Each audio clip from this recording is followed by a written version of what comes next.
My name is Tina. I am the creator of Simplyteee. So I'm on YouTube, TikTok, and Instagram.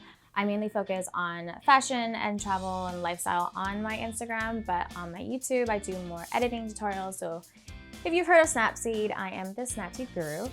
Honestly, I believe that the more time you put into something and the more passionate you are about it, then the work will pay off. I was in a bit of a rut probably 6 months ago, and I honestly just wasn't inspired to create content. So I wasn't posting as often, I wasn't as engaged in my audience, and I did see a reflection of that within my growth and within my followers. So I find that it's really important to constantly find inspiration everywhere, and taking breaks is also okay. So if you are in a rut and you want to take a break, that's fine. And if you think that's going to affect your audience, if they're going to unfollow you because you haven't posted for a week, then why do you even need them to follow you? I'm less scared to show my personality now. I just want to show who I am, and if you like it, follow me, and if you don't, I really don't care.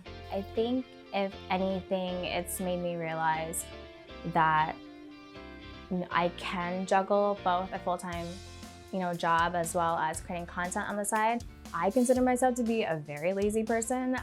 So at the same time, like if I were to quit Simplyteee, let's say tomorrow, like what would I do with my day? Because I feel like there's so many hours in a day that I could spend doing something productive versus just, again, like binging Netflix. I'm realizing I'm more capable than what I thought I was before.